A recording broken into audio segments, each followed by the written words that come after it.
akkasiisan gargaarume maalleeni kiyya siigaltee kaniin gosaan cimsusan hawaasa kiyyaa kan barachuu dadhabe saniin aan barsiifnu akkasuma siigaltee mana barnoota kan siigaltee uummanni keenya dhabee bakka fagoo siigaltee barnoota warra dhiisaa jiru jira uummata akkasii haa gargaaru kana siigaltee wanni jabduun tana as gubbaa teessee gosa leellisuun gosa dhawachuun gitaara gosaa dhawachuun taargaa gosaa siigaltee qomarra dhawattee ittiin dannasuun faayidaas akkasiin qaba. Faayidaas akkasiin qaban yeroo takka wanni ilaalu beeta namoonni siigaltee as gubbaa dhuftanii gosa leelliftan gosa siigaltee taargaa gosaa dhawitan isinii kun siigaltee uummata wallaalaa humaa takka hin beekne warra siigaltee ummata gadi jeetiin fudhadhaan akka kiyyatti beeytaa dhiifama naa godha. Namni siigaltee faayidaa qabu namni siigaltee mataa ifumaafuu if qabu nama ummata isaatiif hawaasa isaatiif siigaltee ilaalaan itti dhaga'amtu nama ani yeroon as gubbatti bee tiktoo kanarratti mee jecha gaarii jecha uummanni keenya irraa fayyadamu qabu jecha dhaloonni kun irraa waa baratu waa'ee tokkummaa waa'ee siigaltee uummanni keenya wal qabachuu rakkoo uummata kiyyaa akkamittiin furettee yoo as gubba baatee dhaamsa bareedaa dabarsite namni beekaan nama akkasii ta'e dhugaa dubbachuudhaaf amma duuba as gubbaa irratti wanni arginu yeroo hundaa'u siigaltee kiliippiin dalagamee as gubbatti nu gallakkifamu kiliippii diigaminsaa kiliippii siigaltee gargar beensaa tan gosaan wal qoodu tan uummata keenya salphina keessa galu akkasiitti siigaltee guyyatti siingilii nu gallakkisaa ooltanii obboleeyyan keenya warra siigaltee shiraa kana warra taargaa gosaa qabatee uummata keenya gargar qoodaa jiru kana jalan deeminaa uummata kanaaf siigaltee giiftiin kanninaa fi uummata kana ofirraa eeydanii seenaa gaarii akka abbootii teenyaa sanitti waan akkasii dalaguu irratti hojjannuun jechuu barbaada. Kanaaf akkasii obboleeyyan kanaaf mee dhaamsa waliigalaa tokko jeetiin gabbu'aa uummata keenya siigaltee kan daangaa irratti miidhamaa jiru wanni daangaa kun akkuma reefu isiniin jee murna siigaltee harargee tana keessa jiru jira warra Somaalee mootummaa naannoo Somaalee lijohilii naannoo Somaalee wajjin warra caasaa qabu jira warra siigaltee harargee tana keessatti dhaloota harargeetis haa ta'u warra kabboorta harargee kaayyatee uummata harargee kanarra dalaguu jira uummata akkanaa kanaatu lafa harargee tana saamsisuu irratti qabeenya harargee kana jumaa kana siigaltee akka magaalaa dhabu akka uummanni kun siigaltee hiyyoomu akka uummanni kun siigaltee namaa gatta'u warri godhaa jiru caasaa akkasiitu harargee lamaan keessatti caasaa akkasii tajaajilamtee jira. Caasaan tun siigaltee mootummaa naannoo Somaalee wajjin warra dalagu caasaan tun warra duraanis lafa harargee tana gurgurachuu irratti warra bobba'aa ture. Fakkeenyaaf akkuma reefu isiniin jeetti Nuuree Qamar bulchaa godina harargee ba'aa ture Tasfaayee Mul'ataa warra kun lafa mayyuu gurguruu irratti cinaaksan gurguranii Somaaleef kan irratti warra miliyoona 5 fudhatee jiru. Kanaaf harcaatuun siigaltee wayyaanee tanarraa maqaa siigaltee badhaadhinaa himattee dhokattee siigaltee badhaadhina jalatti lafa harargee akka saamamtu godhuu irratti warra hojjechaa jiru jira. Warra kana siigaltee ofirraa dhaloonni kun beekuun barbaachisaadha. Warra qabeenya harargee kana dhabamsiisanii harargeen tun akka hiyyoomtu warra hojjechaa jiru kana haa saaxillu uummata akkanaa kana siigaltee saaxillee rakkoo uummata keenya akka furamtu godhuu irratti haa hojjennu. Haalli siigaltee nuti amma as gubbaa jirru kanaa fi haalli gidiraan siigaltee uummanni keenya keessa jiru hedduu nama gaddisiisa. Arraan tana Itoophiyaa keessaa Oromiyaa keessaa uummanni siigaltee jireenya gadadoo jiru uummanni miskiinni uummanni siigaltee rakkoo hamtuu keessa jiru yoo jiraate uummata harargeeti. Uummata keenyaaf haa dirmannu uummata keenya biraa haa dhaabbannu bakka siigaltee galma guddaa gosaa kireessinee keessatti dannasuurra uummata keenya siigaltee biyya keessa rakkachaa jiru gargaaruutu irra wayyaadha. Tokkummaa irratti haa jabaannu wal qabachuu irratti haa jabaannu. Akkasii obboleeyyan kiyya tanumaan jechuu barbaada. Inshaallah mee dhufneetitti irraa haasofne egaa inshaallah. Kanaaf haalli siigaltee amma jiru kun hedduu namatti hin tolu. Oromoo siigaltee as gubbatti baate galgala kan guutuu bara ati bilisiginnaa ati abaa'oo ati kaafaa'oo ati maarree ati juwaar wayyaa rabbi haala kanaa kana jira dhugaa dubbachuudha. Galgala kana guutuu ati kaafaa'oo, ati abaa'oo, ati bilisiginnaa akkana kunoo biyya jaarre akkana kunoo finfinnee tolchine akkanatti sii galtee koriidara goone haani sii galtee wabootutu dhufee biyya tana jijjiiraa wabootu dhufee akkana godhaa Jawaariitu dhufee bar laa ilaalchuma keenya naan tanarra bulla dhugaa dubbachuudhaaf. Kanaaf wanni faayidaa qabu paartiin sii galtee ani paartiin andee garuu bilisiginnaas haa ta'u abaa'oos haa ta'u Jawaariis haa ta'u kaafaa'oos haa ta'u isaan kanaa ol ummanni isaan kanaa olii beeka. Paartii tanaa ol kan sii galtee jiru ummata. Wanni jiddugaleessa godhachuu qabnu ummata keenya malee ani paartii miti.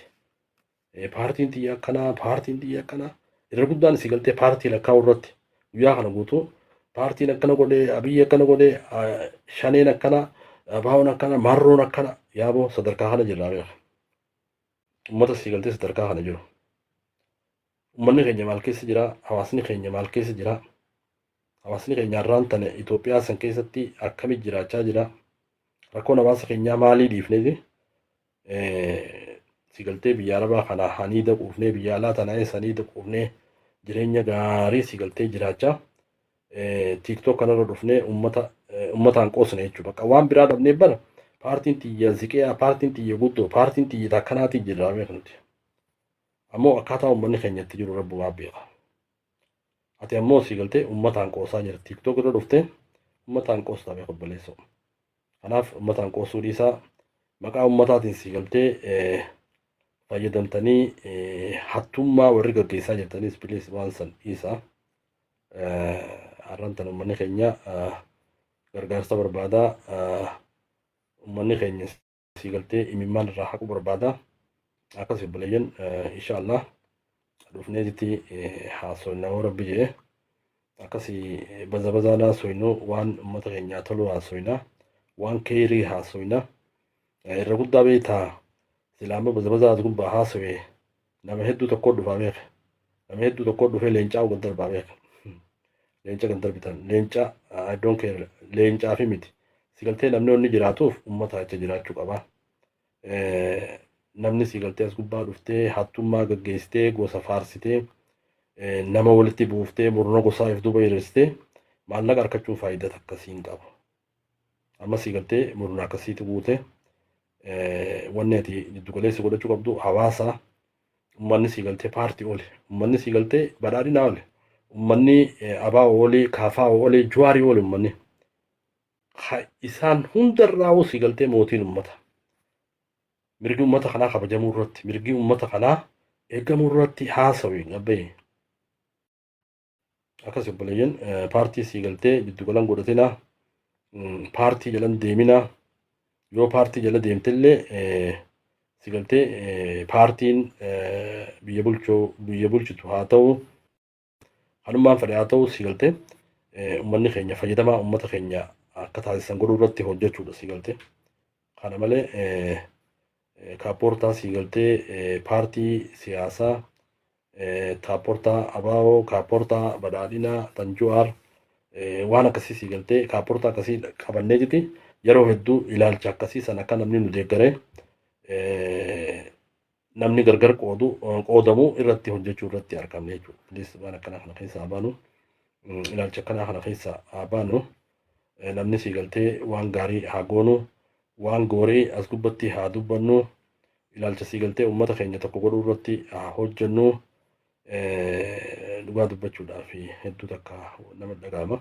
Keessaaf akkuma reefu jeetti dhaloonni Harargee dhaloonni Oromoo ijoolleen Oromoo as gubbaa jirtan bilis mee uummata keenya Harargee san sii galtee bira dhaabbachuu irratti nu wajjin dhaabbadhaa bilis uummanni keenya har'aan tana gadadoo hamtuu keessa jira jireenyaan sadarkaa gadii sadarkaa sii galtee qabeenya isaa gurguratee ilmaan isaa itti jiraachisu dadhabuu irra jira.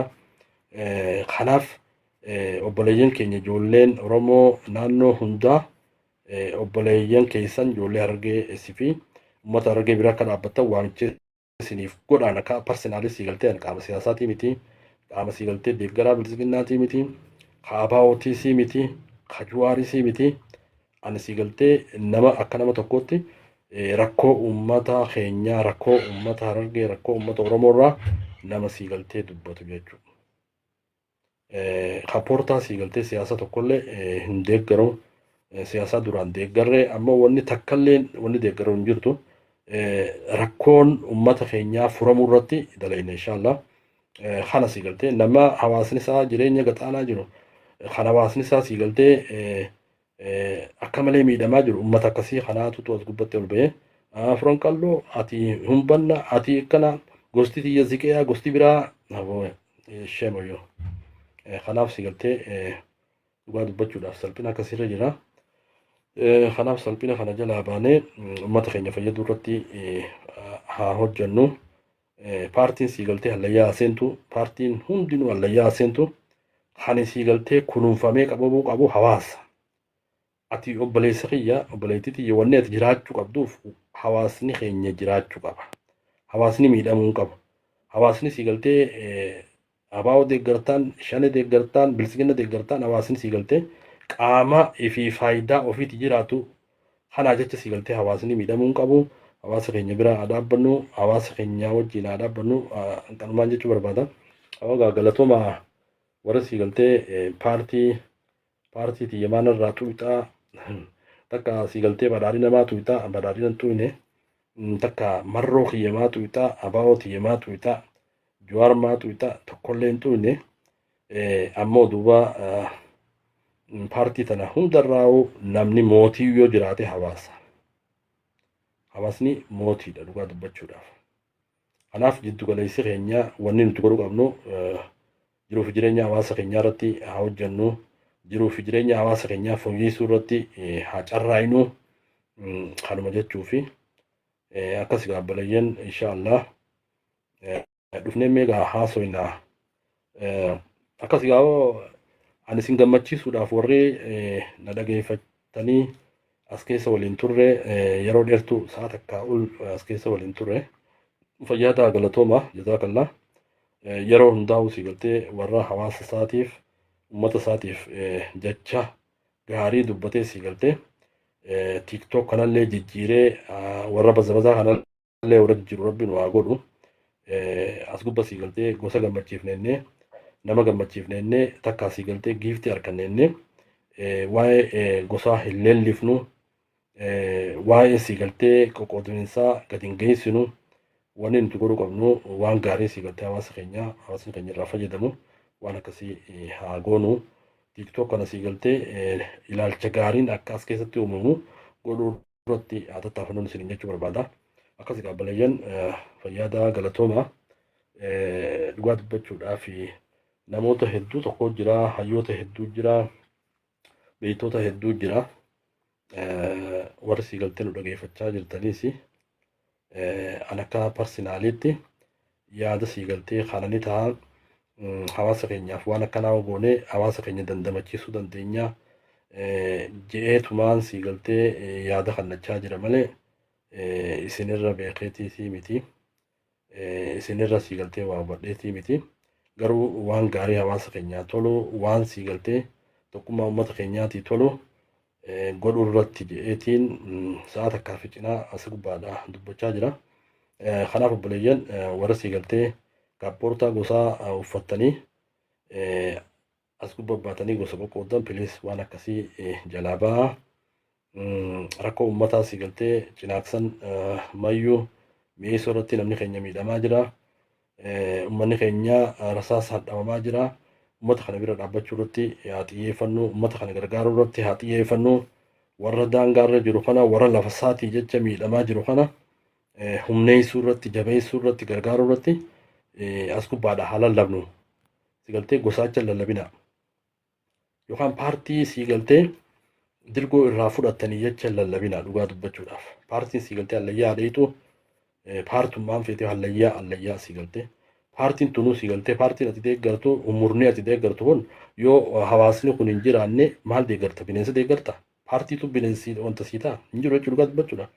Kanaaf uummata keenya siigaltee mirgi uummata keenyaa akka eegamu, lafti uummata keenyaa akka eegamtu, daangaan uummata Oromoo keessaafuu uummata Harargee akka eegamu godhuu irratti kanarra siigaltee pilisaa hojjennu kanarratti ummata keenya biraa dhaabbannu bakka siigaltee as keessaa gosa xiyyaatutu olaantu gosa xiyyaatu goolbii gosa xiyyaatu akkana bakka jennu warra siigaltee daangaa irraa miidhamaa jiru warra amma yeroo ammaan tanaa hospitaala keessa jiru warra siigaltee miidhamaan warra siigaltee murnii Lejuu Haayilii lafuma Harargee irra lafa Oromoo irratti warra akkasii miidhamaa jiru sagalee haa taanuu fi uummata san gargaaruu irratti haa hojjennu jechuu barbaada.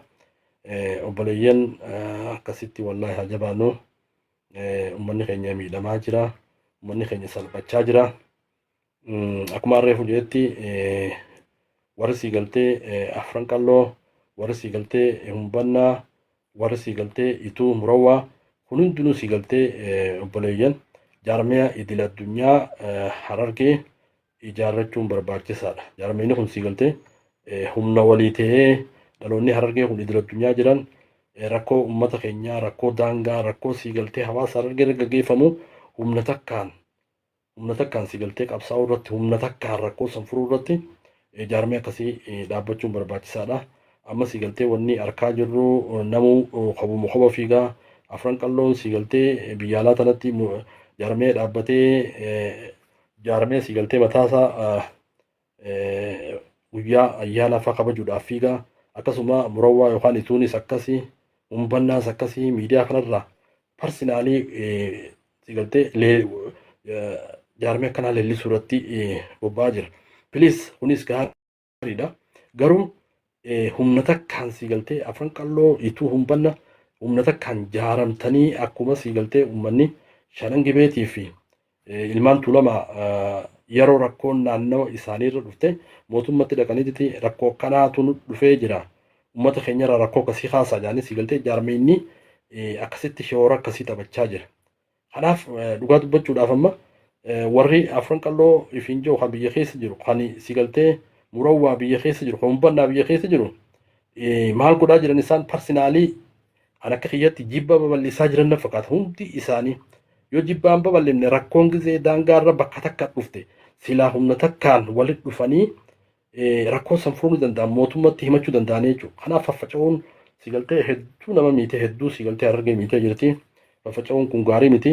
Bilees gosti siigaltee hundinuu afran qalloo humbannaa murawwaa ituunis hundi siigaltee mee jaarmiyaa tokko idil addunyaa ijaaraati. Rakkoo siigaltee dhaloota Harargee rakkoo siigaltee daangaa lafa Harargee tanarratti gaggeeffamaa jirtu rakkoo waa'ee qabeenya jumaa wajjinis gaggeeffamaa jiru. Kana hundaa'uu namni siigaltee solfi godhuu danda'u rakkoo tana hunda jaarmee hawaasummaa kana jechuudha. Kan akka gootan abdiin qaba. Kana akka godhamu irratti obboleeyyan halkanii fi guyyaa haa hojjennu. Akkuma reefu isiniin jee yeroo siigaltee waa'ee qabeenyi Harargee jumaan gama mataaraa kanaa fi gama adaamaa kanarratti shufeerota Harargee irratti yeroo tarkaanfiin fudhatamtee shufeeronni ijoolleen dhaloota Harargee du'aa turan nam tokkolleen kan sagalee ta'eef hin jiru jechuudha. Rakkoon siigaltee uummata keenya naannoo Arsiirra rakkoo yeroo siigaltee mudatte emerjensiidhaanii duuba mootummaan achi dhaqee siigaltee rakkoo san furuu irratti hirmaate kana kan godhe jaarmiyaa hawaasummaati kana kan godhe sikkoo mandoo obboleessoo beekanaa jaarmiyaan hawaasummaa wayii jijjiiruu danda'a wayii godhuu danda'a. Harargee tana keessa yeroo daangaa ol seentee Somaaleen waa dhoyte eenyu si lallaba namni biraa dubbate ati siigaltee biyyoo libbuu suudeemta jedhanii siigaltee tarkaanfii sirra fudhatamee dhugaa dubbachuudhaaf jaarmiyaan hawaasummaa akkasitti uummata isaatiif faayidaa buusu jira. Keenya ammoo jaarmiyaan siigaltee gosaa kun amma nama keenya gargar baasuu irratti addaan dhiibaa jirra dhugaa dubbachuudhaaf. Biyya alaa tana barteenyee guyyaa afran qalloo jennee kabajnyaame laal. Biyya alaa tana siigaltee guyyaa ituu jennee kabajna. Guyyaa humbannaa jennee kabajna. Kabajuun bar humaan qabu beektaa.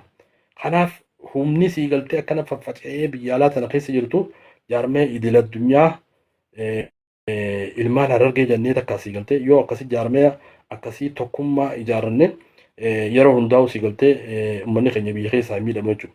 Amma fakkeenyaaf Harargee tana keessa warri gibiraa humnaa ol dura kaa'ame dhaloota Harargeeti Harargee lamaanii bara. Gibirri siigaltee humnaa olii Arsii tana keessa ni jira hin jiru. Wallagga keessa ni jira. Shawaa tana keessa ni jira abballeessoo. Gibirri hin jiru bara humnaa olii bakka takka hin jiru beeke.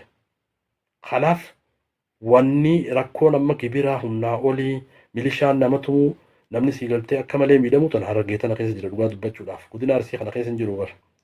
Kanaaf khasii galtee waan kana hundaa'u furmaata itti kennisiisaa jiru jaarmee hawaasummaati sikkoo mandoodha harargeen sii galtee faffaca'uun hedduu gaarii miti warri sii galtee afran qallootis humbannaas itus manguddoon teenya akkasitti tokkoomtanii rakkoo uummata keenya harargee kana sii galtee rakkoo oomisha jumaarra gaggeeffamaa jiruuf rakkoo daangaa tana furmaata itti godhisuun ni danda'ama.